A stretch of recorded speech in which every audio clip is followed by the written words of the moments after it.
We are looking at how to pronounce these names, and we'll be looking at how to say more confusing names, including from Chinese, a name of Chinese origin indeed. Let's break down how it's said in Mandarin.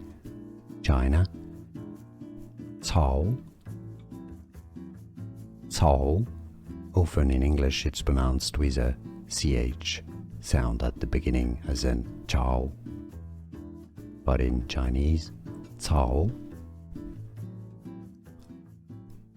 We are looking at how to pronounce these names, and we'll be looking at how to say more confusing names, including from Chinese, a name of Chinese origin indeed. Let's break down how it's said in Mandarin. China, Cao, Cao.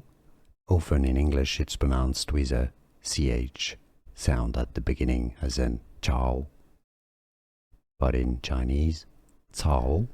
Here are more videos on how to pronounce more confusing words and names too many mispronounced. Like this video if you found it useful. I appreciate your support. I'll see you soon, and thanks for watching.